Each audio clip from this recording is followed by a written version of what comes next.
Jacaranda now into you on Jacaranda FM net voor al 5 maart the best drive, hanging with Dr. Adriana Marais, one of the very few earthlings with a good chance to go to Mars. How good are your chances, do you think? There's another selection round. So I have to say there are 4 of us South Africans, which we should be proud of. That's 4% of the total finalists. And Edwin actually just tweeted me, and how's it, Edwin? Glad to know Edwin Lecrancy, he says, listening to you from one finalist to another, you sound awesome. Yes, we're amongst the 4 South Africans. So. Yeah. So do you think your chances are good?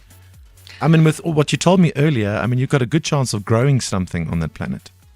Yes, so that's part of the plan. We would only take along enough food for a certain finite amount of time, of course, and to make the settlement truly sustainable, we'll bring seeds along to establish greenhouses inside the settlement. Now, to answer the question, is Mars bigger than Earth? Earthlings want to know. Yeah, so actually Mars is smaller than Earth, but it doesn't have oceans. So in fact, the land on Earth is about the same surface area as the land of Mars. Courtney says, please ask her if there's any bloke that would be able to keep her on Earth. She is hot. You're right, Courtney. Well, it'll have to take someone pretty special to compare to being one of the first humans to create a new society on another planet. But give it a go. No pressure. Are you consciously not looking, just in case? No, I firmly believe in living in the moment. Oh, really? The moment. Yeah. That's it. Just quickly, tell me about the process. I mean, you're obviously going to get extensive training if you're selected. How long does it take to get there? So far, everything's been online since 2013 when I first heard about the project and volunteered. So some of us have met up in our own personal capacity, but we haven't had an official event yet. That will hopefully happen next year when all 100 of us gather in one location. And during a 2-week period, we'll be narrowed down to the final 24 based on our performance and group challenges, periods of isolation, long interviews with panels of experts. So those 24 will then go on to train for 10 years as full-time employees of the Mars One project. 10 years. 10 years. Wow. I've been in university for 10 years already, so now I'm like, bring on the practical stuff. So Sure. I guess we're going to learn to fly jets, scuba dive, to practice zero gravity. That's amazing. Travel to unique locations on Earth like Antarctica for simulation, isolation training, etc. Fun stuff. Exciting, and you're beaming with excitement hearing about all these things. You're like ready for this challenge.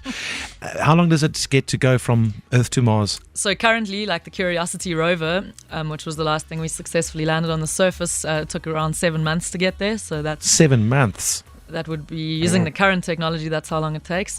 Presumably in the next 10 years, we will be able to reduce that somewhat. Tell me about Elon Musk and his project. How realistic is it? And how? Because I believe that he's made it more realistic than ever before. Yes, so I mean, to be honest, I've been going around giving my talk promoting science and space exploration and saying that I'm certain this move from Earth to Mars is going to happen. But, of course, secretly I doubt that maybe I'm too early. Like maybe I'm going to be too old by the time this thing takes off. Now, however, now I'm utterly convinced that the timing is perfect because people like Elon Musk, and in particular Elon Musk, have already turned the impossible into the real in other respects. PayPal, Tesla, Solar City, Sure. etc., the Hyperloop. So SpaceX was initiated in 2011 with the aim of settling humans on Mars. So the first aim in that respect was to reduce the cost of space travel. And I guess this question from Siska on Twitter, Adriana, is also one of those questions. What will you miss the most when you're in Mars?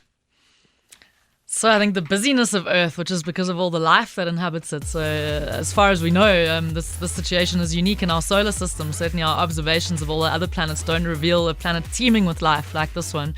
I mean, the birds in the sky, the ants in the grass, all the people busily going on with their lives everywhere. Yeah. I mean, Mars will be very quiet by comparison. There'll be no atmosphere. Maybe at the Mars bar there will be. Space joke. Is she hoping, though, this question gets very real now, it's getting a little uncomfortable, but I suppose these are things that you need to ask. Is she hoping to find love and reproduce? Do they tell you guys about stuff like that? I mean, obviously, when they start choosing the final couple people, they have to have, I don't know. Is that important? Well, according or will they send some other humans later? Well, on the website, Mars One said they advise against reproduction initially, obviously because of the lack of infrastructure, medical support system. Also, the crew will be every hour of your day would be allocated to some extremely crucial task for your survival. So there won't be any time to run the kindergarten on the side. Yeah.